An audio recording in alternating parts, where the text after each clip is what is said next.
नमस्कार, मैं डॉक्टर आनंद जयंत काले, कंसल्टेंट प्लास्टिक सर्जन और डायरेक्टर लेक सिटी हॉस्पिटल एक और नए वीडियो के साथ आपके सामने उपस्थित हूँ। आज हम फिर एक पुराने वीडियो का सीक्वल बनाएंगे जिसमें हमने जन्मजात कटे होंठ और तालू के ऑपरेशंस के बारे में चर्चा की थी। उस समय कुछ चीज़ें उसमें रह गई थी जिसका एक सप्लीमेंट्री वीडियो मुझे ऐसा लग रहा था कि मुझे आपके साथ शेयर करना चाहिए, तो उसको मैंने इस बार कवर करने की कोशिश की है। ये कटे होंठ और तालू के जो ऑपरेशंस होते हैं ये स्माइल ट्रेन के अंतर्गत, प्रोजेक्ट के अंतर्गत निःशुल्क मुफ्त किए जाते हैं। इस अस्पताल में अंदाज़न महीने के 25 से 30 ऑपरेशन हम लोग निःशुल्क या मुफ्त कर रहे हैं। जो बच्चे कटे होंठ और तालू के साथ पैदा होते हैं उनको नियमित रूप से बच्चों के डॉक्टर के पास दिखाने की आवश्यकता होती है। नॉर्मल कोर्स में जब हम पीडियाट्रिशियन को दिखाते हैं या बच्चों के डॉक्टर को दिखाते हैं, उससे ज़्यादा या अधिक बार हमको बच्चों के डॉक्टर के पास फॉलोअप में दिखाने की आवश्यकता इसलिए होती है क्योंकि इन बच्चों में मुंह का और सांस का रास्ता एक हो जाता है। नाक की तरफ छेद होने की वजह से, तालू कटा होने की वजह से इस तरह के बच्चों को कुछ अलग किस्म की समस्याएं उनको होती हैं जिनका ध्यान देना हमको बहुत ज़रूरी है। तो पहले तो मैं ये बता दूं कि बच्चा पैदा होने के बाद तुरंत ऑपरेशन नहीं होता। कटे होंठ का ऑपरेशन 3 महीने के बाद किया जाता है और कटे तालू का ऑपरेशन 1 साल की उम्र में किया जाता है। जो सबसे ज़्यादा समस्या का सामना माता पिता को करना होता है वो होता है फीडिंग। तो इस तरह के बच्चों में जिनमें कटे होंठ और तालू की समस्या कॉम्बिनेशन में होती है या फिर कटे होंठ अकेले ना होके तालू अकेला कटा हो, तो ऐसी परिस्थिति में बच्चा माँ के आंचल से दूध खींच नहीं पाता क्योंकि नेगेटिव प्रेशर बन नहीं पाता, तो सकलिंग नहीं हो पाती। तो इस तरह की जो माएँ होती हैं उनको चूँकि बच्चा स्तनपान नहीं कर पाता तो उनको दूध सूख जाता है या फिर दूध आना बंद हो जाता है। तो सबसे पहले हमको ये समझना होगा कि फीडिंग एडवाइस के तौर पे माँ को expressed breast milk, breast pump के माध्यम से दूध को आंचल से निकाल लेना होता है और उसके बाद उसको कटोरी चम्मच से बच्चों को पिलाना होता है। अगर हमारे बच्चों में अगर माँ का दूध आना बंद हो गया है तो ऐसी परिस्थिति में टॉप फीड पीडियाट्रिशियन की एडवाइस पे, बच्चों के डॉक्टर की एडवाइस पे कटोरी चम्मच के द्वारा पिलाया जाता है। एक सिंपल एडवाइस इसमें ये होती है कि 45 डिग्री मतलब थोड़ा सा उठा हुआ हिस्से के ऊपर बच्चे को लिटा के और दूध पिलाना होता है। अक्सर ये माएँ गलती करती हैं कि जब हम चम्मच बच्चे के मुंह में रखते हैं तो वो थोड़ा पीछे की तरफ रख देते हैं।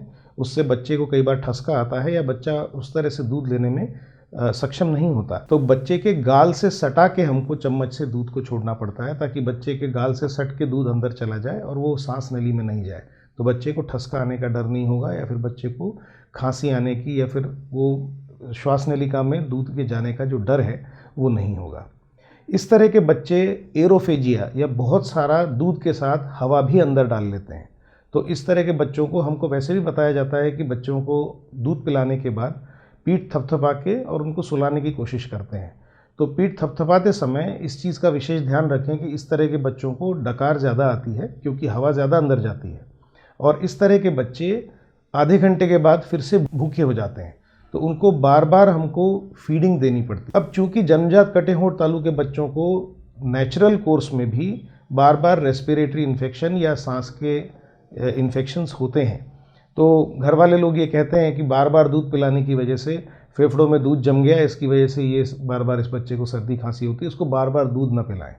ये सही एडवाइस नहीं है। इन बच्चों को नॉर्मल कोर्स में बच्चे 45 मिनट्स टू 1 आवर में फिर से फीडिंग के लिए लायक हो जाते हैं। कटे होंठ और तालू के बच्चों को हर आधे घंटे से फीड देने की आवश्यकता पड़ सकती है।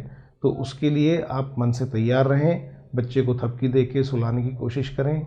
थपकी देने के बाद जब बच्चे को अच्छे से डकार आ जाए उसके बाद ही उसको लेटाने का कोशिश करें। ये हो गया फीडिंग एडवाइस। इसके आगे की जितनी भी चीज़ें होती हैं वो आपको बच्चों के डॉक्टर के साथ नियमित रूप से डिस्कस करके, उम्र कब होगी, वज़न कितना होना चाहिए, हीमोग्लोबिन कितना होना चाहिए, उसके और क्या पैरामीटर्स हैं, वो सब आपको बच्चों के डॉक्टर सही से बता सकेंगे। कुछ चीज़ें और जिसके बारे में मुझे सप्लीमेंटेशन में बताना था कि इस तरह के बच्चों को रेस्पिरेटरी इन्फेक्शंस, सांस के इन्फेक्शंस बार बार होते हैं। उस कंडीशन में भी हमको नियमित रूप से बच्चों के डॉक्टर को दिखाना है। कुछ ऑपरेशंस ऐसे होते हैं जो कटे होंठ का ऑपरेशन होने के बाद, कटे तालू का ऑपरेशन होने के बाद इन बच्चों में आगे कराने की आवश्यकता होती है। जैसे जैसे शरीर का विकास होता है, बच्चा जब 6-7 साल की उम्र में पहुंचता है तो जो दूध के दांत होते हैं वो गिर जाते हैं और जो परमानेंट टीथ होते हैं उनके आने की उम्र शुरू हो जाती है। तो जो दांतों की जगह पे हड्डी का जो बेस होता है, जिसको हम लोग मैक्सिलरी बोन बोलते हैं, वहाँ पे एक कटाव होता है। जब हम ऑपरेशन करते हैं तो वो कटाव कई बार भर नहीं पाता और उस जगह हमको हड्डी का मावा भरने की आवश्यकता होती है। इसको हम लोग बोलते हैं एल्वियोलर बोन ग्राफ्टिंग। ये ऑपरेशन 7-8 साल की उम्र में किया जाता है और ये ऑपरेशन भी स्माइल ट्रेन के अंतर्गत होता है। हड्डी का मावा भरने का जो ऑपरेशन मैंने आपको बताया, जिसको हम लोग एल्वियोलर बोन ग्राफ्टिंग बोलते हैं, वो ऑपरेशन सक्सेसफुली हो जाने के बाद बच्चों का ऊपर का मैक्सिला और नीचे का मैंडिबल, इन दोनों का आपस में सेटिंग सही करने के लिए हमको ऑर्थोडोंटिस्ट की हेल्प लेने की ज़रूरत पड़ती है। ऑर्थोडोंटिस्ट डेंटिस्ट होते हैं जो हड्डी को रीशेप करने का काम करते हैं। अगर हम ऊपर के मैक्सिला को, जिसके ऊपर के दांत आते हैं, उनको हम रीशेप नहीं करेंगे तो ऊपर का जबड़ा और नीचे का जबड़ा आपस में प्रॉपरली सेट नहीं होगा।